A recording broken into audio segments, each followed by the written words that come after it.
What's happening, everybody? Welcome to a brand new episode of Phightin Words. Anthony SanFilippo survived the doubleheader yesterday.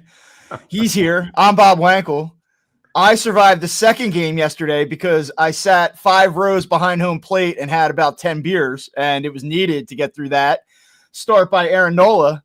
So Anthony is going to bring you the astute, informed, journalistic opinion of what we watched yesterday. And I'm going to bring you the drunken, enraged asshole perspective of what we saw yesterday, at least at night. And that's what we like to do here. It's all about balance. It's all about perspectives, mixing it up a little bit. And it wasn't all bad for the Phillies yesterday. They split a doubleheader against a red-hot team. There's no shame in that. But obviously, Anthony, there's one thing in particular that I think everybody wants to talk about this morning, on this lovely Thursday morning, and that would be Aaron Nola. Here we are again talking about Aaron Nola, and I don't know how you want to do this. Do you want to do is this guy cooked? Is this the demise of Aaron Nola? Do you want to just talk about how awful he was in isolation last night? Like, what are we doing here with Aaron Nola this morning? Yeah, after spending 13 hours in the rain at the ballpark yesterday, although it actually got nice by the end of the game last night. Very nice. By like the fifth inning, I was like, this is a great night. Yeah, it was actually a pretty good night at the end, but it was miserable from the time I got down there. I actually had to change clothes. That's how wet I was when I first walked into the building. So I was kind of miserable as it was, and then I got to watch that pitching performance.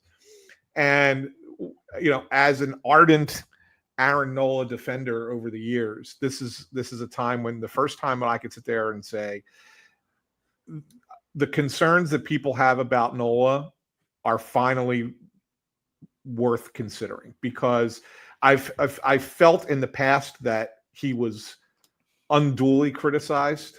And now I look at it and say, there's something not right, and it's not anything that's really measurable right now. And that's what the concern is to me, Bob. He says he feels fine. He says he feels healthy. You look at his velocity, and it's on par with what it usually is over his career. It's right at his average. He didn't have great movement last night, and that ultimately hurt him. And the fact that Thompson put him back out for the fourth inning hurt him even more. But the reality of it is that every pitch he was throwing, and he couldn't get guys out. He got a lot of 2-strike counts. I know the home runs weren't really 2-strike counts, but other than that, he had a lot of balls that were hit hard off of him with 2 strikes, and guys got on base. And like, you got to be able to finish those guys. And there was no finish last night. 12 or 13 balls in play last night from the Cardinals against him in 3 2/3 innings that were 95 plus off the bat. Yeah. It's not good. No, it was not good. It was not good. So, there's no doubt last night statistically was the worst start of his career. And probably overall was. And I asked the question afterwards. I asked Rob directly, like, you saw him struggling in the third inning. Like, why the hell did you put him back out in the fourth? And his response was, well, you kind of expect that guy to figure it out. And we've seen it many times, right? We've seen it many times where Nola's had a bad inning and he comes out and he gives you the next 3 are good and whatever. Like, we've seen that, so you kind of understand. But last night was a different animal. It was a different type of bad. It was a next level bad. And like, we could tell first inning really that he didn't have his stuff. I'll be honest with you. I mean, again, like, I was directly behind the plate. Not that I take in 162 games a year like that, but I had an opportunity to get a unique vantage point last night. And I think I texted you in the second inning and was like, he has nothing. Like, everything, the fastball up, the breaking ball was loose. The whole thing, I was just looking at it going like, this is a problem, because he actually survived the first inning. I mean, he had that could have been a lot worse than it was. Yeah. I mean, and you just saw the swings they were getting, and it's like, I know it's a doubleheader. I know that they weren't going to use the relievers that appeared in the afternoon game later. That's debatable, but whatever. Fine. It's the middle of May. I get it. But you have a guy in Taijuan Walker that you probably feel can go 3 or 4 innings and push you to the later part of that game. and you still have a guy like Strom, and you can fill it in from there.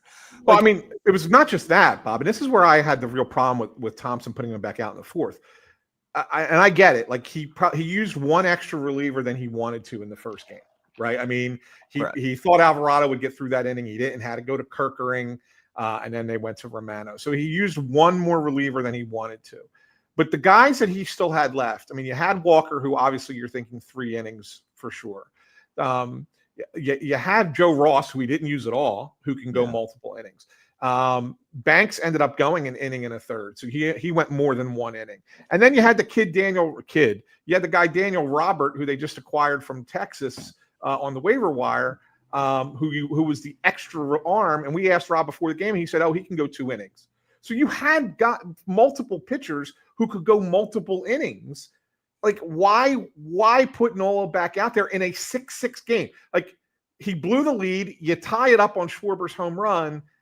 Why go back to Nola there? And I think it's you feel bad for Nola in that spot, right? And say Nola comes back out in the 4th inning though and goes 1, 2, 3. Is that enough to salvage his evening? Like, to me, it's like, no. Not only did you have the arms to.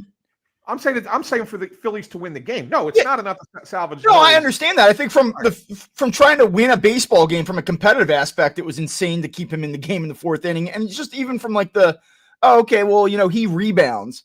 Okay, so if he rebounds in the 4th inning, it's not like, I had a disastrous start, but at least I got through the 4th. I can carry that into my next start. I mean, come on. Like, it made no sense. Like, I sat there, I grabbed my phone, I'm like, wake up, Rob. Like, people are paying money to be here tonight. Like let's try to win a baseball game. And to me, he was non-competitive. I thought the manager was sort of non-competitive in the moment where they had a chance to win. And yes, the Phillies had an opportunity to not just score 2 runs the final 8 innings of the game. Like, I get that. But it just, to me, like, there was this, we talk about the Phillies when they've had these opportunities to sweep series and finally breaking through and getting it done. To me, yesterday had that same feeling where it's like, we split.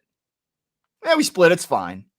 They were lucky to split, Bob. And they were lucky to split. I agree. And we'll get into that. Like, we'll get into Rafael Marchan's adventures on the base pads and how they got lucky to win that first game. I mean, they got great pitching. Don't get me wrong. Pitching was awesome, but the offense was not there, and they got a fortunate helmet bounce that allowed them to. That was horrible base running. But look, as far as to just wrap the Nola conversation, because I know there's not a ton to say about it, but like, I do want to quantify how bad this is right now. And go right ahead. It's not just about last night, but I mean, there are 82 qualified starting pitchers in Major League Baseball right now, and Aaron Nola has the 4th highest ERA of them. It's 6.16. Antonio Senzatella, Jordan Hicks, and Eduardo Rodriguez are the only 3 starting pitchers this season that have been worse than Aaron Nola in terms of ERA. And like, the thing is, you look at some of his expected numbers and you're like, okay, like it could be like his expected ERA is actually in the high 4s. So like, is there some element of bad luck to it? I don't know, maybe, but then like you go deeper into his numbers and like you just see it. Like last season, for instance, in which was like he had a pretty good year. Opponents at 221 with an 381 slugging percentage against his curveball. This year they're hitting 283 against it with a 434 slugging percentage. Like the fastball, right? Opponents are hitting 250 against it with a 611 slugging percentage, and the expected slug is 724. Like his stuff stinks. Like that's the thing. Like his stuff is imminently hittable right now. And we could talk about velocity. Obviously the command isn't what it is, but like, I think that, is he this bad? No. Is he a top 2 guy in a rotation? Probably not anymore. Like, I don't know if you're there with me at this point, but I don't think Aaron Nola in a good rotation is a number 2 guy anymore. I think that day is come and gone. I'm not saying that you write him off. I'm not saying this contract's going to be a dumpster fire. It might be. I don't think Aaron Nola is. Here's some things that I believe. I don't believe that Aaron Nola is a top 2 guy in a rotation anymore, like a legitimate rotation. I don't think that Aaron Nola is ever going to make another all-star team. Like, I think that the upside of Aaron Nola in a given season is probably like a 3.70 ERA, and he gives you his 180 innings, and there's a lot of worth in that. But I don't think that this is a special pitcher anymore. I don't think he's one of the game's best pitchers any longer. So Harvey Birdman said, did you have 1 beer for each run Nola gave up? About that, you know. I wasn't driving last night, so yeah, he's certainly not a number 2 now, right? no, and that's the thing. I'm not going to get on here and be like he's done, he's cooked, he's baked, he sucks. Like I'm not going to do that. But I just don't think he's one of the 30 best pitchers in baseball anymore. Like he's just not. Well, currently he's not. That's for darn sure. Do you think he gets back there? Can he? I mean, I don't know. I think he has the ability as a pitcher. Look, and pitchers all age differently, right? And so you never really know. I know he's only 32 years old, but it's a lot of innings. Like he's thrown a lot of innings. Sure he has. And one of the things I was talking with Tim Kelly about last night was one of the things I think that is compounding this is hitters are seeing so much velocity in the sport of baseball now. Like 80% of pitchers are throwing at high velocity, and I might even be low at that number. That when you are an Aaron Nola and you're only throwing 91, 92, you have to be so perfect with your location that even if you miss slightly, you're going to get hit. Yeah. And because hitters have gotten so used to that velocity and getting around on those pitches that looks like a cookie coming in. Even if it's on the black, right? You're still probably getting your bat on the ball. Like I look at the double that Brendan Donovan hit last night. That pitch was not a bad pitch. It was on the black away, but he gets his barrel on it still. Like it's down and away. He's still able to get his barrel on it because the pitch is coming in at 91 and not at 98. 98, that's fouled off. At 91, he hits it into the gap the opposite way, right? So like that's the thing. Like in that case, you probably have to be even better. And so, does Nola have the mindset and the wherewithal to get that kind of movement on his pitches, even as a crafty veteran as he gets older? I do think he can. And so like I'm not writing him off either. And you never know where that goes. But he's got to adjust to that. He can't be the pitcher, try and be the pitcher he's been the last 11 years and think it's going to work, because right now it's not. What I fear is that I just feel that there's a lot of tread on the tires here possibly. And I think that that's the thing that starts to concern me more than anything. You see here, Ryan Barnhart, good drop in here. Most starts and innings in all of baseball since 2017. I believe that's true as well, actually. Yep. Look, like you go back to Jake Arrieta, and I know this is a different beast, but in 2016, Jake Arrieta was maybe the best pitcher in Major League Baseball. And by the time he was a Philly in 2018, you could see the decline. And by 2019, it was a disaster. And I know that you can kind of go, well, wait a minute, guys. Like, yeah, I know he wasn't great in Cleveland, and he was obviously horrible last night, but he was great against the Diamondbacks, and that team can swing it a little bit. And that was only 2 weeks ago. And you go like, so like maybe let's pump the brakes and not go nuts here. But I would just make this point. Like Jake Arrieta in 2019 finished with a 4.64 ERA, and he was a disaster. And like you can isolate starts that Arrieta had early in the season that year, even where, hey, it's April 12th against the Marlins. He went 7 innings. He had 8 strikeouts to 1 walk and only allowed 4 hits. Like I want to say that Aaron Nola has done it as recently as 2 weeks ago, so clearly he can do it again. But is he going to do it with the regularity that we've seen? Is he going to be able to do it with the consistency that we've seen? Yeah, the consistency is the issue, Bob. Like I know his first 4 starts of the season were not good. His velocity was down in those games, and there was not a lot of a difference between fastballs at 89 and changeups at 84, right? Like, so, that was part of the problem. In those first 4 games, he had a 6.65 ERA. His next 4 starts, all against good teams, all 4 against good teams, 3.33 ERA, right? 2 of those starts were really good, Cubs and Diamondbacks, and the other 2 were solid. The Mets start probably would have been even better if Thompson doesn't put him back out in the 7th inning, because he had no bullpen and he was trying to push one more inning out of that game. But so you looked at those 4 starts against good teams and said, okay, it's there. That's at least Aaron Nola, right? Low 3s ERA, keeping you in games against really good teams. That's what you want out of him. Right. But then last night happens. And that's where you're talking about the consistency, right? Yeah. Like you can't have 4 bad games, 4 good games, and now start another run. No, because what that equates to is a guy that throws 160, 70 innings, He's a usable piece, but he's more of a back of the rotation type of guy at that point where you just don't know what you're going to get from start to start. And unfortunately, and I feel like this has been a common thread with the Phillies, is that they do signings and then we immediately talk about the contract and go, wow, that's a lot of money in a lot of years. I don't feel great about it. And the thing is, like, this isn't Aaron Nola's final year in Philadelphia where you go, all right, well, maybe he figures it out and then we can turn the page. I mean, you're committing another, if I'm not mistaken, 24 plus for 5 more years after this one? Yeah. It's a lot of money. That's a lot of money for a guy that you're like, I don't know if I feel great about this. Yeah. Robert Mallard said at 7, the game was at 7:00. The game was 5-1.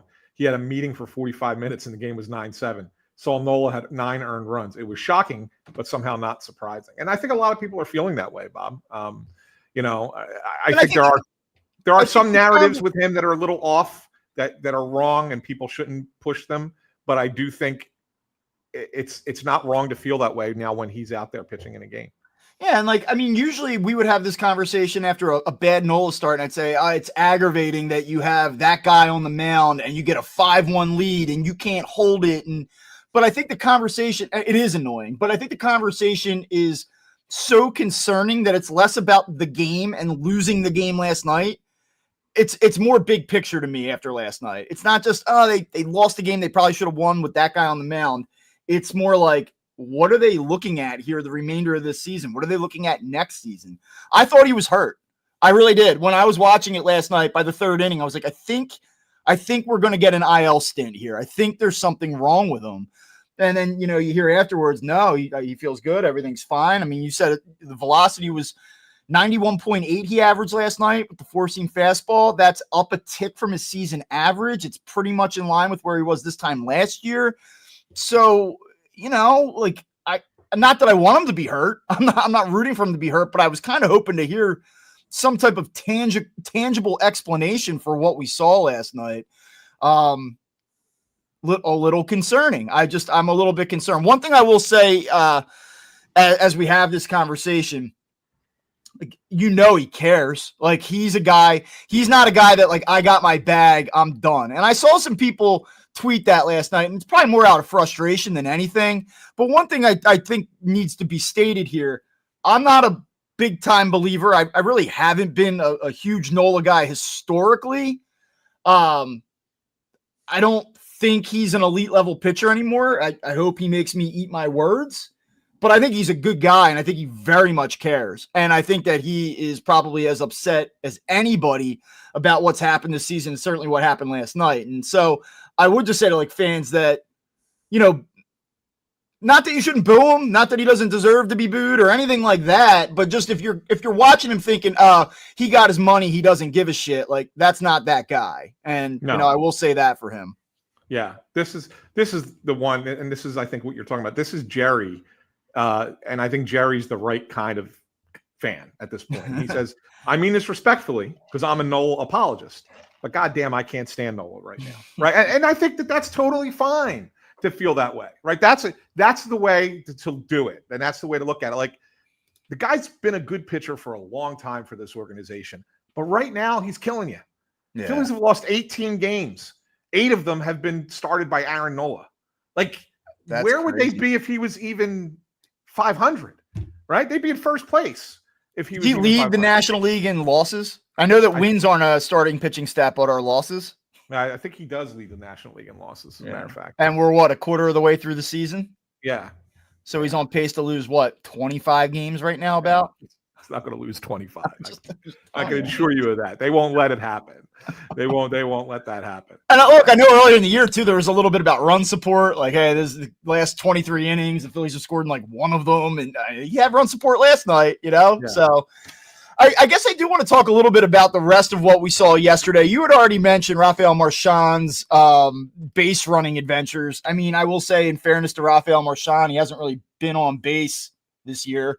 So maybe he just kind of forgot what he was doing out there. I mean, like, what do you make of what you saw yesterday with that? I mean, I'm being a smart ass here, but like, I don't know, man. I think that he's a decent backup catcher. He's not a prospect. What is he, 26 years old? But like, I get the vision. I understand why he's up here. he doesn't have the option. Stubbs did. Maybe you see Stubbs later. Whatever. We already had this conversation. But, like, do you look at yesterday and go, all right, a step in the right direction, a couple hits, or do you go, oh, my God? Because I didn't think he was good behind the plate either. No, I'm a little concerned about that. And I think the concern that I have with Marchan, Bob, is here's a guy that when he's been healthy in the minor leagues, played the majority of the time. And that's when you saw the value that he had. Last year, when Real Muto got hurt and he came up and played well for the Phillies, he was generally splitting time with Garrett Stubbs, but maybe even had a stretch there where he played a little bit more than Stubbs. And so you got to see with more regularity, with more regular play, that he's a decent option. He's a decent catcher. I think he's struggling with being a guy who plays once a week. And I think that that's the thing. And so I felt like even yesterday, the one hit was nice. The other hit shouldn't have been a hit. Should have been caught. Let's remember that was a misplay by the center fielder and the right fielder for Cardinals. I think Walker and Scott almost collided and it fell in, and it gets credited as a hit, but should have been an out. So he has one clean hit and he does work a walk, but twice on the bases, he poor base running. Like the one, I don't know what the hell he was doing when he gets doubled up off of first base. Like we're sitting there like, where's he going? That's a fly out the center. Where the hell's he going? And he just kept going. It was stupid. And then he gets lucky on stretching the single into taking the extra back. First of all, nice play by Nolan Arenado, because the throw is going from Jordan Walker's going to third to try and get Weston Wilson out at third. Arenado realizes that the throw is not going to be on line, steps forward, picks it on a short hop, and throws the second, a perfect throw that had not Marchan's helmet fallen off of his head and blocked the tag, he would have been out at second. So nice play by Arenado, but you can't make that play there. You have to stay at first. That's the tying run at third base. You have to stay at first and guarantee that you at least tie the game that late in the game. He gets fortunate. He gets into second base, and then of course Harper gets the bloop single, 2-run score, and then they tie. Oh, I'm sorry. Stott ties it first, and then with the infield single, and then Harper single puts them ahead to stay. I just wonder, Bob, like, is Marchan a guy that you can put out there once a week and get production? Like, I don't think there's a skill in that. And so my question is it about the lack of physical repetition and just not being as sharp, or is it that he knows he's struggling, he wants to lock down this spot so desperately that it's a mental thing, it's a pressing thing, it's more about trying to impress, trying to do too much, whether it be behind the plate, whether it be hitting, whether it be on the bases? Like, is what we're seeing maybe a guy that physically can do it and is just trying to figure it out on the go, but is just mentally having some struggles with it? Or are we looking at a guy who just might not be equipped to do it the way that certain backup catchers that have mastered that role have been able to do it? Yeah, and I think that I think it's more the latter, and maybe he can eventually become that. Maybe the more he does this, he realizes that, okay, there's a certain thing that I have to do to be a more effective backup catcher in this role. But yeah, right now I think he's struggling with the playing just once a week. Now, there's the play he should, and we'll get to Trea Turner can't catch the ball at second base or can't put a tag down at second base. Like, it's remarkable to me. But like Rob even made said something about it after the first game. He said, Marchan had that guy at second if we just catch the ball. And he's not wrong. That's a whole different conversation, man. Like, it's funny. Like, what did I lead off Monday saying? Like, everything's clicking in Phillies land right now, and they lose 2 out of 3, and that's like the first time they've lost a series at home since last July. The Cardinals are red hot right now. Like, I'm not like, oh no, the Phillies are screwed because they lost the series. I will say, however, it's like very quickly you can kind of go down the list and be like, man, this drives you nuts. This drives you nuts. Like, not to say that it's like the biggest problem on earth, but like, it is very easy to get agitated with them. And that was one of the things I had texted you and Tim Kelly yesterday. I was like, Trea Turner has this like Rube Baker Major League 2 thing going on right now with tags at second base. Like, Baker's thing was he couldn't throw the ball back to the pitcher, so he had to read like a Victoria's Secret catalog. Like Yeah. Trea Turner needs something else to think about when he's making a tag at second base. Whether he's not catching the ball cleanly, whether he can't simply just put the tag down and get a guy out. I thought that they got away with that yesterday. I did. The one that he makes. So yeah, because I thought he missed them too. I think that the only reason that was upheld because there wasn't a good camera angle to show that he actually missed the tag. It kind of like you could look at the camera angle and say, well, he may have got him on the wrist there, maybe, but like the camera angle couldn't. The fact that he keeps trying to tag the guy elsewhere tells me he didn't get him on his arm. Like just instinct tells just me that. Crazy, man. Yeah. Look, there's a couple different things going on here. Like the offense has cooled down a little bit. Yeah, they did score 7 runs last night. And yes, that should have been enough to win a baseball game. And so I don't want to like get into the sweeping generalizations about the offense. Overall, it's been pretty decent. And the starting pitching's been awesome. Jesus Luzardo again yesterday was phenomenal. He's just been so good. You talk about like where would the Phillies be if Aaron Nola were doing his job? Where would the Phillies be if Jesus Luzardo wasn't here? Like, there's so many different guys you can say that about. But, I mean, you start to look at his numbers and where he's at. And, I mean, he's on the short list right now, a quarter of the way through the season in terms of being a legit Cy Young contender for this, in the National League and for this team.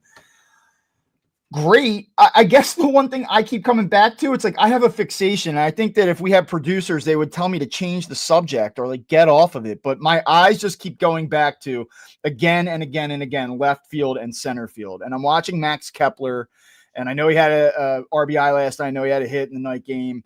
I just think there's such a hole there against left-handed pitching. And then I look at what's going on in center field. And I know, credit to Brandon Marsh for swinging the bat a little bit better since he's come up here, but still just so many strikeouts. You see defensively what happens late in the game last night, which was like comical.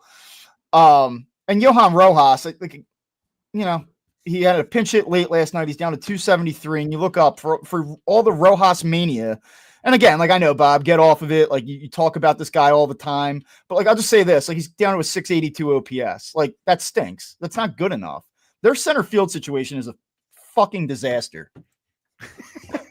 I don't disagree with you, man. Marsh, I don't know how to say it. Like, because I want to talk about things that are real. Like, I'm not going to pick apart Trea Turner that he's cooled down a little bit. Like, shit happens. It's baseball. There's ebbs and flows to it. Yeah. Center field is a consistent disaster for this team. The defense last night by Marsh was just flabbergasting. Like, so the first hit of the game in the night game, he takes a strange route. Like he does this arcing curve to the ball. It's one of those ones where if he takes a direct line, probably makes the catch. I mean, you don't know for sure, but probably makes the catch.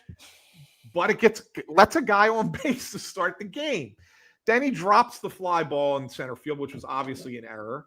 Then there were 2 other balls where he comes sliding in. One that falls, he got lucky. They kept it in front of him. Mm-hmm. And then the other one, I also think he got a little lucky, but they get a force out at second base because, the base runner thought he caught it. But just like plays like that, man, that he's just not reading the ball well out there. And it's got to be a concern for the Phillies. Guy struggling to hit, can't play the field, at least in center. And it's become painfully obvious that Brandon Marsh is a corner outfielder, really a left fielder with a center fielder's production. And that's not a good thing. That makes you a 4th or 5th outfielder, in all honesty. And that's really what he is. And I think that the Phillies need to recognize that at this point. And Rojas, like you keep saying, it's not the answer. Guy's just not the answer. I mean, he's better defensively, but he still makes mistakes out there. And he's, the hot streak hitting, he's going to cool down. He's already started to cool down. He's going to go back to being what he was. He's not going to be a 300 hitter. He's not going to be a 750 OPS guy. It's just not happening. So, the Phillies need to address that. And whoever it is, I know your boy hit a grand slam yesterday. Was it Cedric Mullins who hit that grand slam? And unfortunately, I'll be honest. He sucks too right now. He had a hit yesterday, but he's really been struggling the last couple of weeks. But I at least think he gives you like a sense of professionalism. But that's kind of where we're at this point, man. I don't know. Like, you just bring up StatCast here, and he's not really qualified by innings played on some of the other defensive metrics to even be ranked. But like, fielding run value, 18th percentile, which grades out as poor. Like, it's nothing we don't know. Like, he's not a center fielder, Brandon Marsh, and you said it. He's probably fourth or fifth outfielder. I'm not saying he's not a Major League Baseball player, and he can hit a little bit, I think, when he gets going. But this idea that you're going to try to compete with these two guys out there, coupled with a player that you have what you have on both sides. And like Nick Castellanos, a couple hits last night. I think he's hitting 285 right now. He's doing a nice job. OPS like 750. I don't think that it's worth $20 million a year, but Nick Castellanos is having an okay year. There's just so many imperfections though with that outfield dynamic. And I look at Kepler, and I know he heated up for a little bit here, but like they need more out of him. And the vulnerability is just there. And when you look at this team, I think it's a pretty good team that's going to win a lot of games. But we did say this back in March, like, you have to be able to enjoy wins. You have to be able to enjoy success. And if you can't enjoy the fact that they had won all those series in a row, and you can't appreciate the fact that they're in a pretty good situation this morning. I mean, I know they're not winning the division right now, but they're in a good spot. They're playing good ball. They're on one pace to win about 95 games. If you can't find enjoyment out of that, then that sucks, right? But if you're going to be real about what the expectations are and what the end game is, I think you have to focus in on the problems that are real. So I think that's a real problem. And that's why I'm going to keep coming back to it. And let me present it to you. I'm going to just keep coming back to it. That's fine. Let me present it to you this way, because I don't disagree with you. So in baseball, platoon situations aren't necessarily a bad thing. Like, there are teams who have great success playing with platoons. Okay. But normally you're not running 3 platoons on your team. No. And right now the Phillies are in effect running 3 platoons. They are platooning in center field. They are platooning in left field. And they are doing a half platoon at third and second, with Sosa getting the time, either replacing Stott against a lefty or occasionally filling in for Bohm at third base. So they're effectively running 3 platoons at once. Is that too much for a team that wants to win a championship? Does that speak to the depth of the team, or does that speak to the fact that they don't have the right starters? It's probably that. It's hard because like they have so many names on this team, right? And this is the thing that's really strange. And part of this goes back to Bryce Harper too. Like, he needs to be better. And in the past, we've seen him go through funks where he gets a big hit, or you see that opposite field home run where he stays on it. And you go, that's the swing. Here he comes. It's about to go. And for whatever reason, he can't get started. Like, he can't maintain any momentum. And I think that's part of what goes into what I'm talking about here. But to me, it feels like they need another dude. Like, and this team is supposed to be filled with dudes. And so when you have guys that are high profile, big time names, big contracts, you would think like tweaks here, tweaks there, fringe additions would be what would tighten this up.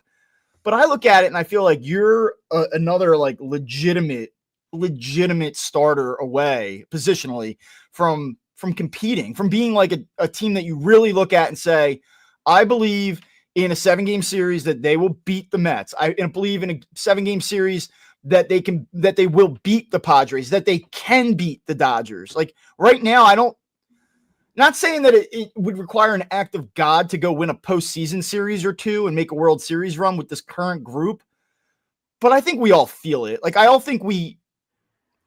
there are a lot of people out here that think this team stinks. Like, I just don't. Like, I think this is a good team, but like, good isn't good enough, right? And I just think that they are a major piece away offensively from really allowing me to believe that they can make a World Series run. Yeah, I agree with you. And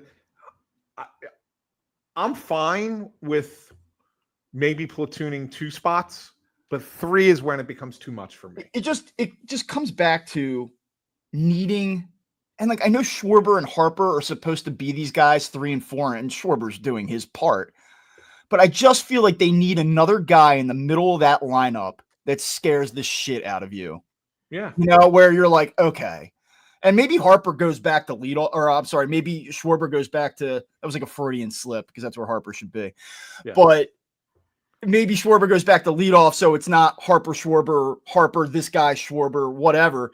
But I just think that if you could give me one guy that's a masher in the middle there with them, to me, that changes everything. Yeah.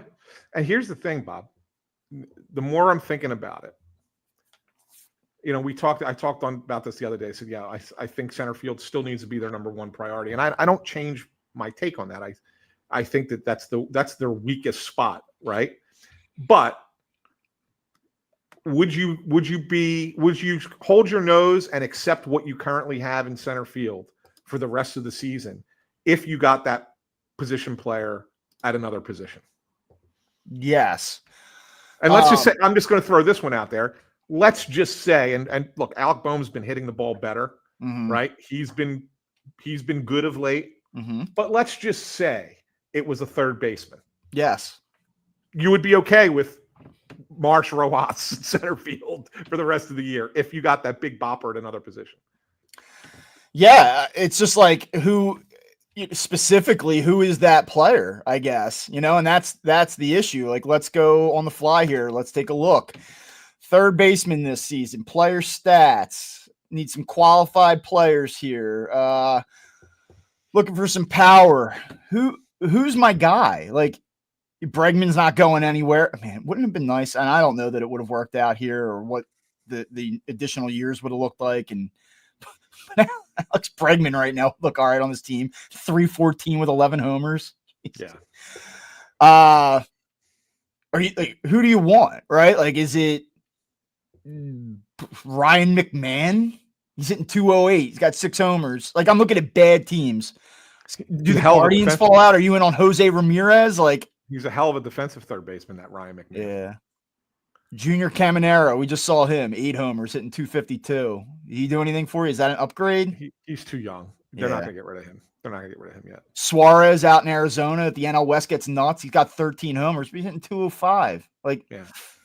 I just don't know who the player is. But yeah, from a hypothetical standpoint, would I subtract out one of those infield positions if it brought that bat that I was looking for? Yeah, and that would include second base. And I love Bryson Stott, but what about first base and you put Bryce back in left field? Yeah, I mean, I guess I would love to know what Bryce Harper really thinks about the possibility of being moved around.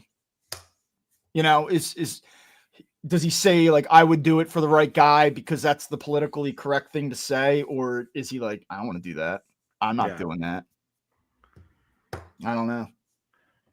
This guy would be the best guy, but he's not going anywhere. I heard this a couple times over the weekend. Just like, could you imagine this guy in Philadelphia, how perfect he would be on this team? And that's true. I mean, the truth. Yeah. Stephen Kwan would be the best outfielder for the Phillies.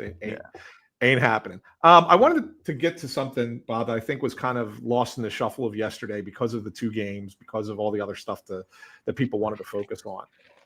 But there was something that happened in the first game that I was really impressed by, and that was Orion Kerkering. Yes, coming in and getting out of that jam that Alvarado got into. And the thing that was really impressive about it to me was the emotion that he showed. He's never been a guy, even when he was at his best in the last 2 seasons, who ever really showed some emotion on the field. He just went out there, threw his pitches, walked off the field, and he's kind of a a goofy kid, and he'll talk to you forever. Like he's a funny little kid that way. But yesterday he had a little bit of that Jeff Hoffman in him, and when he got out of that inning, got all pumped up and fired up and everything. And that's 3 good outings in a row for him. The Phillies really could use that.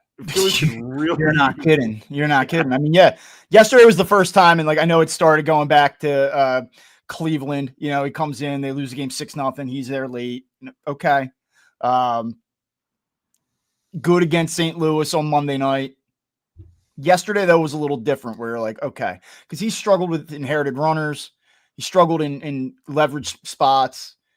And for him to come in and own it and show that fire, you go, okay, maybe that's something that you can truly get excited about and truly build off of. And maybe not. Maybe it's just a a nice moment in what's been a down year and might continue to be. But I did look at that yesterday and go, okay, all right, maybe for a guy that's so young and has struggled a little bit in key situations, he needed that. And sometimes that's all it takes. Like, yes, you have to go out and execute. Yes, you have to be dialed in at all times. Like, yeah, but sometimes it's just like, okay, I did it. I can do it. I'm good now. And you hope for them that it's there. And I mean, I thought Jordan Romano again was very good yesterday. Like, my guy says the same thing. I've liked what I've seen from Romano recently too. And again, like, it's just going out there and showing yourself that you can do it. And right now, I thought he made one mistake yesterday with the slider that he got away with, but it wasn't 4 mistakes. And he was otherwise pretty nasty. So, yeah. I did a story on him yesterday, Bob, and you remember how we talked about this briefly on the last show, and I said if you take away that one meltdown against the Marlins, which I don't like to do, but with relief pitchers, I'm okay with it a little bit, right? If you take that one meltdown against the Marlins away, in the last month he's appeared in 11 games, 0.84 ERA, 0.75 WHIP, 11 strikeouts, 2 walks, and yesterday was the first time he struck out the side in an inning since July 4th, 2023. So there's some positive signs there with Romano. And then you look at, and I know that there's probably some people out there listening to this going like, maybe Dombrowski got it right, because you go up to Toronto and you see over the last 7 games that Jeff Hoffman's pitched 6 innings. He's allowed 11 hits, 11 earned runs, 3 walks, 12 strikeouts.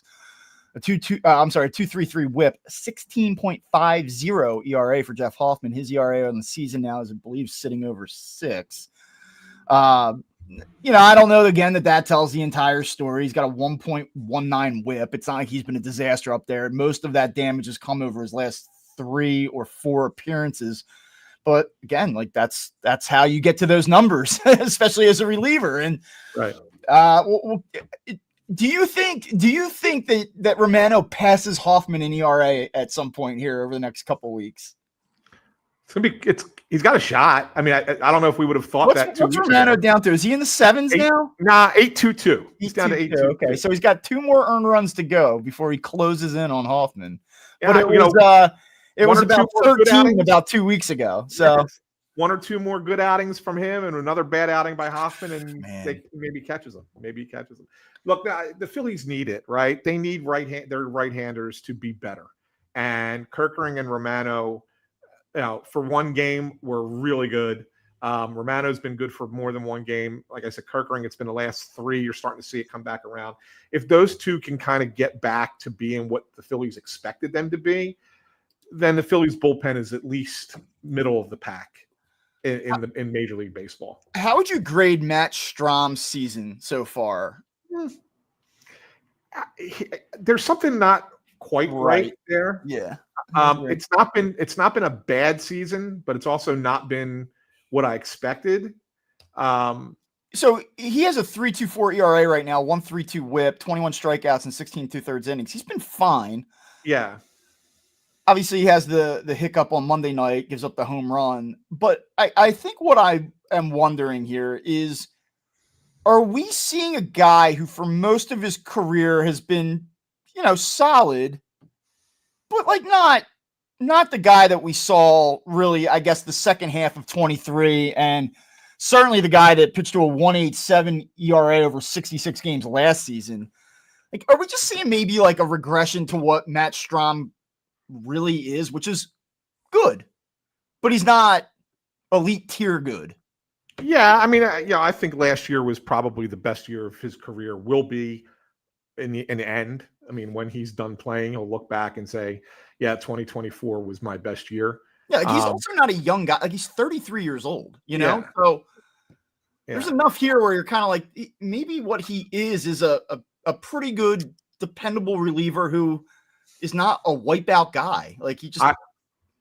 I thought it was notable that they didn't use him in either game yesterday, because he gave up that home run, and then after he gave up that home run the other night, Thompson was asked about it, and they felt that like the velocity was a little bit down, and because they just felt like he probably didn't have the the right build up at the beginning of the year, and then he was trying to do it at the major league level, and maybe gets a little bit of a dead arm situation there. So you have the off day Tuesday because of the rain. 2 games yesterday, he doesn't pitch. Another off day today. Like, that's a lot of time that you're not pitching him. And I feel like that was intentional. I felt like that was really, really intentional to not use Matt Strahm if they didn't have to in those 2 games yesterday. Yeah. Maybe they think that giving that arm a little bit of rest, he'll come back and look a little bit more like himself. But I think that there is a underlying concern that the Phillies aren't saying out loud really right now with where he's at. Yeah, so just from year to year, 24, he struck out 11.35 batters per 9. This year it's 11.34, so the K per 9 is right on. Walks, he's jumped from 158 to 270. Hits 5.17 to 9.18. Like, the whip is going from 0.75 to 1.32. He's still getting strikeouts, but it just looks like he's behind. And what I guess I'm hoping is that he is a little behind, and the Phillies are trying to protect him as he builds back to where they want him to be in terms of the stuff. I guess the worry is that this is the stuff. And if it is, like, you can get by with that. I mean, he's still a good arm, and he's had an okay year. But I think there's this idea that, like, well, he's wiped out from the left side. You know, that box is checked. And, like, I just wonder if what you've seen so far is kind of what it's going to be. Yeah. I don't think it's wrong to worry about that and say, is this just what he is? Is he regressed back to what he should be? And he's not the pitcher he was a year ago. Which is, like you said, is totally fine. He still has a role in that bullpen, and, will still be a good reliever, but maybe he's not the lights out guy that you thought he was. So we'll see. I think that's a time will tell. Let's take a look at how, like, the next, 7-8 appearances that he has go, and then really kind of reassess at that point. But yeah, I think that's definitely something to monitor and keep an eye on. One more thing from yesterday, Bob, that I wanted to talk about with you. Kyle Schwarber's on base streak finally comes to an end during the first game yesterday. Goes 0 for 4, finishes at 47 consecutive games reaching base, which is pretty remarkable. It's only been done 99 times in the history of baseball. I mean, let's be honest. That's something that's hard to do, right? It's pretty good. Then he comes back out in the nightcap and he hits his 15th home run. He is keeping pace so far with Aaron Judge. He's tied for the major league lead in home runs with Aaron Judge. Can he keep pace with Judge all season is the question. Well, you hear people talk about the season Aaron Judge is having, and it's like, how can he keep this pace, right? Like, what he's doing is just unbelievable. It's Bonds-esque. Yeah. And then you just have Kyle Schwarber quietly, at least on the power front, right there with him, right? At least on the home run front, I should say. I don't know. Maybe if here's what I would say: like, if can he keep pace with Aaron Judge? If he starts to be less dynamic as a hitter and goes up there and his sole intention is to hit home runs, which we've seen him be in the past, sort of, then maybe. But I just think maybe over time, like, as Kyle Schwarber is trying to be a more complete hitter, I think that the home run pace is probably going to decline. And I think the Judge is likely to probably maintain, like, right now, what do they have, 15 apiece? Is that correct? Yes. So if I'm not mistaken, let's just do this real quick. I think it's a 57 pace. I have it right. Well, I'll tell you what Judge's is right now. It's 57. Yeah. Yeah. Now the difference is that Judge is also projected to have 45 doubles, and I think Schwarber only has like 3 or 4 doubles this year. Am I wrong about that? I don't think Kyle Schwarber has many doubles. Yeah, I don't know. Okay, so all that said, like, do I think that Aaron Judge is a better bet to hit 57 home runs this year than Kyle Schwarber? I do. I think that Kyle Schwarber probably finishes in the high 40s, and I think the Judge is going to crack 50. Yeah. I think that's right. But it would be fun for Schwarber to kind of be in that. Would that do anything for this city, or are we all so miserable now that, like, the home run king, like that chase, if they were even up going into September, is that something we would do? Is that a storyline?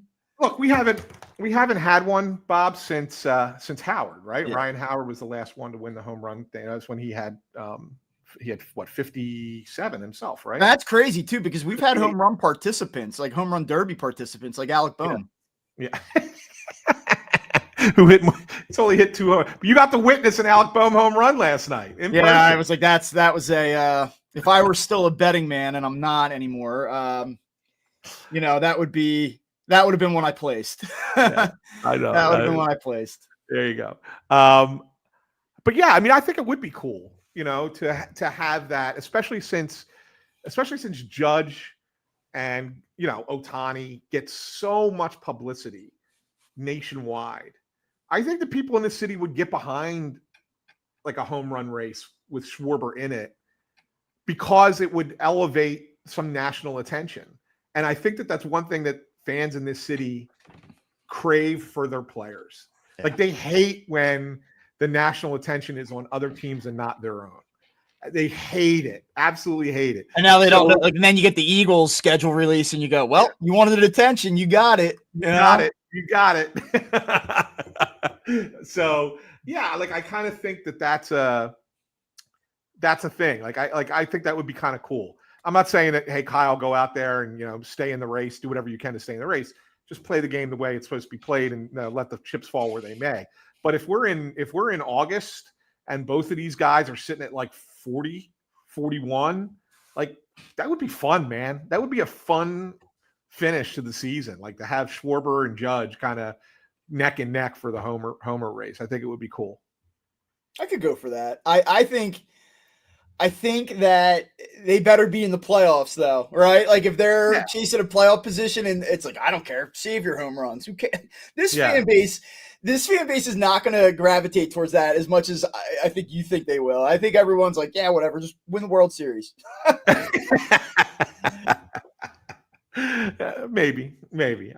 Sometimes it's fun to have stuff like that. I mean, it's kind of like no different than like when everybody wanted Saquon to break Eric Dickerson's record this year, right? And the fans wanted that, even though the Eagles did the right thing to protect them so that they can win the Super Bowl. That was the right call. But the fans wanted Saquon to break the record, right? So I think that part of me believes that the fans like that little You're right. connection to it, right? Yeah. I'm just commenting more on everybody's miserable.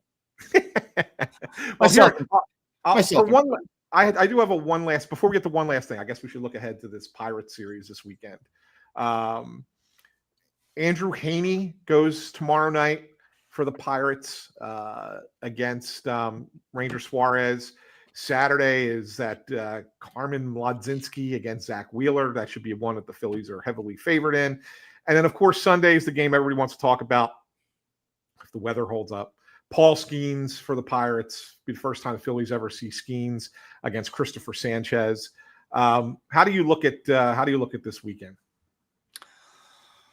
Oh, I don't think it's a must-win series or anything like that, but it's a series you should win, and it's a series that Heaney's been good, by the way. It's just the Pirates don't hit at all. I mean, I think they mustered 4 runs in New York. They beat the Mets yesterday. They did beat the Mets yesterday. I mean, like the Pirates are not a team that should go on the road against a quality opponent and win a series. So I'm not saying it's a slam dunk that the Phillies win the series or anything like that, but it's one that they should win. And when you're coming off of a minor disappointment against the Cardinals, I'd like to see them lock back in and do it. You figure they win Saturday, and then can you find a way to split between Suarez, Heaney, and Skeens Sanchez? And I don't think that the Phillies are terribly overmatched in that game. You look at their numbers. Skeens 53 strikeouts, Sanchez 52 strikeouts. Skeens 263, Sanchez is 291. I mean, Paul Skeens, you talk about like our wins a pitcher stat, and obviously they are not. But I mean, he's 3-4. Like, he's beatable. So find a way to win that game. Find a way to win the series. And you get through the 6 games. I know we said on Monday 4-2, 3-3, not the end of the world. You move on. Yeah, I tend to agree. I tend to agree. I think that they'll win this series. I've gotten 3 in a row wrong. But, you've cooled off. That's okay. That's going to happen. We got to get you back on track. So is your official prediction 2 out of 3 or 2 out of 3? Yeah. Although I will say, if you add up what I thought they would have done, in each series. I thought that they were going to go 2-1 against Tampa, 1-2 against Cleveland, and 2-1 against the Cardinals. So I had them at 5-4, and they ended up going 6-3. Yeah. So they actually beat my prediction by a game. So yeah, whatever. If they sweep and I say 2 out of 3, then good on the Phillies. I think that the biggest thing this morning is I really did not talk about the fact that they lost the Cardinals series, and I didn't rip my hair out over the fact that last night was a mess. I'm kind of just, what does it mean, rather than how did you lose that game? How'd you lose that series? But what is annoying in the background is that as a fan, you obviously want to look at the standings and say, hey, we're catching up, we're making up ground. And if you go back to the Phillies Mets series where they get swept, they've certainly cut down a little bit here, but they're still 2.5 behind the Mets. Again, you look up and the Mets don't hit. But I said to you the other night, I guess it was Tuesday night, does this team give up runs ever? I'm just waiting for the pitching to falter, and it's just not happening.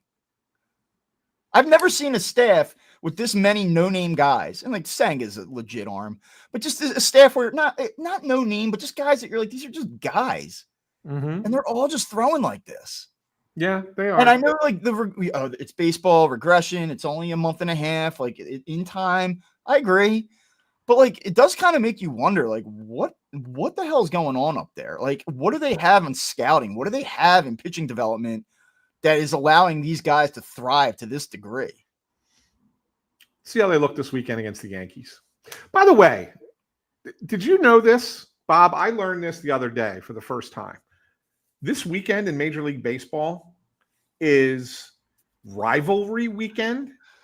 I mean, the storied rivalry of the Phillies and Pirates is one that, since I've been a little kid, I've always, for me, rivalries, it goes Pirates, Cowboys, Eagles. I mean, look, don't get me. When I was a kid, and I'm older than you, so yes, the Pirates were a rival. Wasn't that Willie Stargell with the homer up at the vet? Yeah. I mean, the Pirates were a rival for the Phillies in the 70s, right? And but grow the game. Once they left the National League East, they were no longer a rival. And I look at all the matchups this weekend, and I'm like, okay, I get it on some of them, but there's some I'm like, why is that the rivalry? Why is Washington Atlanta a rivalry? That's a stretch. That's a stretch. I mean, I'm sorry. Well, no, I'm sorry. That's not it. I'm sorry. They're playing the Orioles. All right, Nationals, Orioles. So who's Atlanta got? Boston. Is it because they used to be the Boston Braves and they share the commonality of the I guess, right? I mean, that one's a weird one. I mean, who can forget the Twins Brewers rivalry? Yes, exactly. And how about the Mariners Padres? What is that? What is that? They've never been in the same division. They're not necessarily close to one another. They're in the same time zone. Okay. My thing is what? Why even bother? Nobody's going to these games this weekend because you're slapping a rivalry tag on it. People are going to go see Mets Yankees because it's Mets Yankees. If you want to go to the Phillies Pirates this weekend, you're not selling extra tickets because it's rivalry weekend. Yeah, it's just this is almost, it's not quite as bad as the Players weekend a couple of years ago with the customized jerseys or whatever. Yeah. And Jerry asked, who's Toronto got? Toronto's got Detroit. The Expos. I know, right? They got Detroit, and that's like a hockey rivalry, right? Toronto and Detroit is always a hockey rivalry because they're in relatively close proximity. There's a geographic connection there. Those two cities aren't too far apart, but that's the thing. I don't know. Phillies Pirates didn't make any sense to me. Just didn't make any sense to me. That was not my one last thing. That was just brought to my attention. I didn't even know that this was something Major League Baseball did until I was told about it the other day, and I was like, what? And so now I had to bring it up.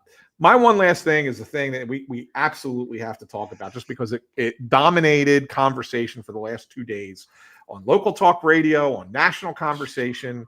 But Major League Baseball decides to reinstate Pete Rose and the entire 1919 Black Sox, because they're no longer alive. That's, Rob Manfred decreed that if you are, on that kind of ban, if you're banned from baseball, that ban expires upon death. So what is your take on it, Bob? Like, what do you think about this? And, does Pete Rose now deserve to be enshrined into the Hall of Fame, or are you one of the people that feels that it's more than just what you did on the field, that character and off-field stuff matter? So I've been listening to this conversation a lot, and I think anybody listening to the show has probably heard all the talking points. And so you talk to different people who have these very strong opinions about Pete specifically. And here's what I will tell you. You talk to people that are my father's age, people that grew up in the city, people that I know you're a little older than I am, so you do remember the 80 World Series and what Pete Rose meant to that team, and the idea that you can't tell the story of baseball without the all-time hits leader and the whole deal. All I will say is this. I understand his importance to that team and one of their 2 world championships. And when he visited the Phillies a couple of years ago, what was that, 22 or 23 they had him back? 2022, yeah. And I was covering the game that Sunday where he was on the broadcast talking about, cock shots and all that stuff. And you kind of laugh and go oh, they let the old man on TV. Look at that. It was kind of funny or whatever. I don't know, man. Here's what I'm going to tell you. I don't consider myself to be like a super PC person. I am not like a moral authority, high horse guy at all. But I will say that when I was around Pete, that just in the presence of him, I didn't feel the way I did around like a guy like Mike Schmidt, or when they've had those other legends come back and you go wow, that's Steve Carlton over there. That's crazy. Pete, he kind of made my stomach turn a little bit. There was a situation that was well reported. I don't want to go through it, but he was very disrespectful, I would say, to one of the reporters down there at the time. And that became a side story in and of itself. Watch the HBO documentary. We're all in it. It was just, I just came away from it dude, this guy sucks. I just don't, Anthony, to be honest with you, and I know that this probably feels like a coward's way out of the answering the question. I don't know. If it's just about baseball and it's just about accomplishments, I don't really care that the guy gambled on his team. The guy he's going in as a player. He's a great player, one of the best players and most important players in the last century of the sport. Then yeah, put him in. He deserves to be in. Guys, the guy was not a good guy. And I know there are a lot of guys in that Hall of Fame that aren't good guys, but you hear Frank Robinson talking about and he played with him. It's if Pete's in, I don't want to be in. And that shit matters a little bit. So I have a hard time being yeah. At the end of the day, I also don't think that the Baseball Hall of Fame is as important as people like you and me and that are in the sport make it out to be. It's not heaven. I don't know. You want to put him in the Baseball Hall of Fame because he was a good player, then fine. All right. So D.D. Skinner says, in my 50s, that was my team. He's in his 50s. That was my team. I'm assuming D.D. is a guy. I don't want to make too much of an assumption. Went to school with Tug's kids, so it's really hard because he sucks as a person, but was an amazing player. And here's the thing. Everybody's spot on with this. If I was one of the classic base. Oh, Dee Dee's female. Look at that. I apologize, Dee Dee. Thank you for letting us know. I feel like the Hall of Fame is to honor what you did. If you're being inducted as a player, it's to honor what you did as a player. If you're being inducted as a manager, it's for what you did as a manager. If you're being inducted as an executive, it's what you did as an executive. Pete Rose would get in as a player, in my mind. I do think, though, it's important to include on his plaque the controversies that surrounded him. And I think I don't think it would be wrong to go back, if you have any player that's in the Hall of Fame, to identify the controversies surrounding their name on their plaque, because that tells the story of the sport. Right. And that's what the Hall of Fame is there for. It's to recognize the greatest players, but it's also to tell the story of the sport. If you took a silent vote, I think most people would say that they think he should be in the Hall of Fame. Like, I really do. I think that most, especially in this area, yeah, I think most people would say, like, he should be in. And I know certainly people of a certain age group. I think the younger the age group gets, the less likely you'd be inclined to want to put him in. But yeah, I agree. And I don't know if he's going to get in on the first shot in 2028. You think he gets in eventually? I do think eventually he does. It really will depend upon who's on that committee and when, because those committees are made up of actual Hall of Famers, and there are certain players that will push hard for him. What do you think about the Phillies' response to the Manfred decision? I thought it was fair. I thought it was a fair response. I thought the fact that nobody made a statement except for Mike Schmidt does speak volumes about where the organization is with him. But at the same time, the organization invited him back, right? And I think that they invited him back and then got burned. And so now they're like, that's enough. We're washing our hands of this. We're not going to besmirch the guy now that he's dead, but we're also not going to promote. What do you think about Manfred's decision to do this after Pete Rose died? I heard, I think Joe DeCamera was banging this drum the other day that it's like sort of it's cowardly that they waited until he was dead to do this. If you were going to do it, you should have just done it. I think it was done intentionally this way. I'm sure it was, because I think that there's enough people who believe that he didn't deserve the right to celebrate his own accomplishment. Right. And that might sound harsh to sit there and say, we're going to wait till you're dead before we put you into the Hall of Fame. But his family doesn't deserve, to wait any longer.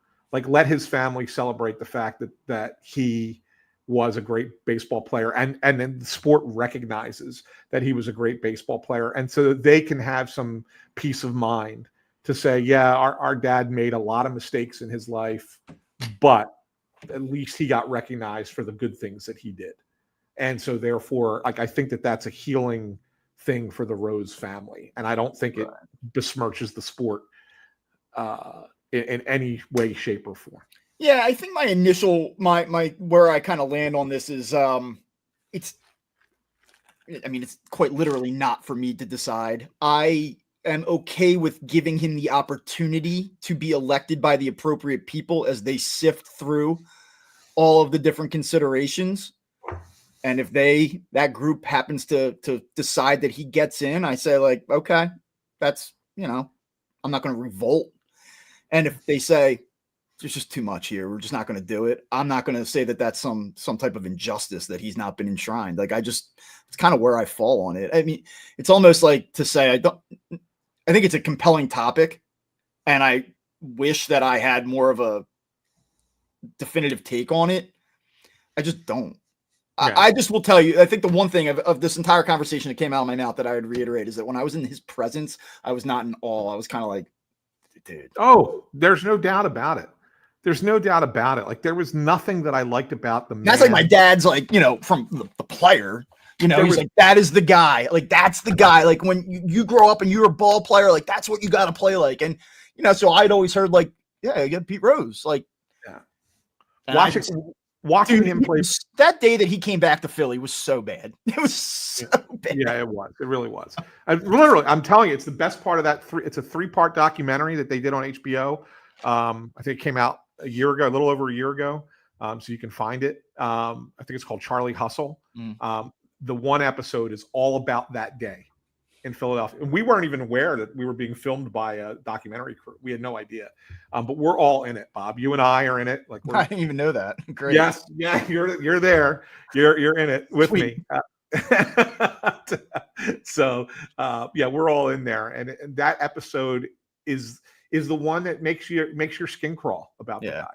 I probably have a different opinion. I probably would have said, like, look, what he did on the field, just, universally, like, across the board, it's about your accomplishments as a player, and that's all there is to it. And that day kind of just, like, I kind of went, man, because the thing is, like, you make mistakes, and people that like show remorse or people that change, like, there's something to be said for that. Pete almost sort of like, it felt like leaned into it. Like, yeah, he did lean into and it. you're like, He okay, did. man, like if that's what you want to do, then that's Yeah. cool. But as someone who got to watch him play, and I Yeah. got to watch him towards the end of his career, but at the same time did get to see him play, you could see why that guy was considered one of the all-time greats in this. It's funny too, because I mean, he played forever. I mean, he played for 24 years, but it is funny. Like he like, even like his years where, like, for instance here, let me see if I can come up with something like 1980, like the 1980 Phillies. He was the guy, right? He had 42 doubles. He had 185 hits that year. He had 282. Like, would I have liked Pete Rose as a player? Because like I'm looking at his 706 OPS and going like, dude, like, you're an infielder and you had a 706 OPS. He's a first baseman. Yeah, first baseman. Like OPS plus that season was 94. Yeah. I don't know. Like, would I have been a Pete Rose guy? He kind of, by the time, I mean, he played a lot of the 80s, but quite honestly, he wasn't particularly great No. in the 1980s at that point. No, but he was 80 in 1980. He was so clutch. Yeah, he was just so clutch in 80, and the things that he did and the plays. I mean, that he was made. like, I mean, from 63 to like 79, his numbers are very good. I mean, Yeah, he's hitting 335, 348, 316, 338. Yeah, I mean, you got to remember. I wonder how I would have looked at him as a player. Yeah, I mean, it was a different era. It was an era where he was the top of the lineup guy and just needed to get on base, and so you're hitting 282. And what was his on base percentage that year? I closed it. Ah, okay, probably 360. Yeah, probably whatever. Like he would get on base a lot, and make stuff happen. And so like he was a true top of the order. How old were you in 80? 6. Okay, so like these are like your formative baseball years, probably, right? I still remember 80. I was at. I mean, I've written a story. I won an award for a story I wrote about being at Game 6 of the 1980 World Series and not seeing the final out because my dad and my uncle wanted to be. Yeah, I remember that. Yeah, yes, I remember that. It's the truth. But yeah, and I was 6, and so I don't really remember him when he was with the Reds. Yeah, I asked that because that's kind of what I was driving at. Like, what did Prime Rose Big Red Machine look like? Yeah, I don't remember the 70s very much. Just snippets here and there. 1980 was the first baseball season that I have recollections of being at games and remember where I was for when certain things happened. I could tell you that I was at my aunt's house when Bake McBride hit the walk-off homer against the Expos and the Phillies took a 1.5 game lead over them in late August, and we were watching it and celebrating. I can remember being sick on the couch when they had the big rally in the NLCS against the Astros and watching it with my dad. Like there are things that I remember about. I don't think I could have survived that Astros series. I've watched it. Like I've actually watched those games full game through, right? All on YouTube. I recommend to people, if you've never done it, if you don't remember, sit through the 1980 NLCS. You know what happens, and even knowing what happens, you're on the edge of your seat. Yeah, you're actually, as I was watching, I was like, how does this happen? Like, how is this even? How are they going to do this? Yeah. My dad, for what it's worth, and not that he's like Mr. Baseball, but he's like, that's the greatest series I've ever watched in any sport, which probably is hyperbole, but I mean, I've heard people say Phillies Astros is like a top all-time series. It is, and there's no question. And I don't know where it ranks with other series, but it's certainly got to be amongst the conversation of the top 10 in baseball all time. Like it was that intense, that good from start to finish. That Astros team was legit. That was a legit baseball team. They were probably better than the Phillies, in all honesty. And the Phillies just had a little bit more moxie and were able to pull it out. But yeah, what a great series. So we carried this on for a little bit longer than we probably wanted to, Bob. But I think that was a good conversation. Yeah, like one last thing on that. Like it's like you host a baseball show. You're supposed to have an opinion about everything. Like, and I kind of feel like come on, man, drop the opinion. Say how you really feel. Just like really, it's just kind of where I'm at. I'm like, I don't know, whatever. Yeah. But I do hope, for another baseball fan kind of thought, I do hope that Shoeless Joe Jackson gets his, because that guy got screwed over. Yeah, he did. By Kennesaw Mountain Landis to be included in that group of players, and he ended up losing at least 5 years of a Hall of Fame career because of it. The guy hit 316 in that World Series. He didn't know what he was signing when he signed the document. Like, come on, man. Like, that's just not right what happened to him. So I do hope, if it's one or the other, I hope Shoeless Joe goes in before Pete Rose. Yeah. So there you go. Back at it Monday. Yeah, we'll be back at it Monday. Yeah, we gave you a little bit day early because of the off day today. We decided to do this today instead of tomorrow, also because I have to go to the Rick Tocchet press conference tomorrow. So got to go do some flyer stuff tomorrow morning. So we decided to do Phightin Words here a little bit early this week. So we will get back with you on Monday after the Pirates series this weekend and look at the road trip out west for Colorado and Oakland next week. But in the interim, please subscribe to Phightin Words on Apple Podcasts, Spotify, Amazon Music, Pandora, wherever you get your podcasts. But we love it best if you subscribe to it right here on YouTube. If you're watching, click that thumbs up. Ring the bell. Make sure you never miss a show. You'll get an alert as soon as Bob and I go live. And if you're listening in the podcast feed, you can subscribe on YouTube. If you go to youtube.com/@Phightin Words, that's how you find us there. So for Bob Wankel, I'm Anthony SanFilippo saying have a wonderful weekend, everyone, and we will talk to you on Monday.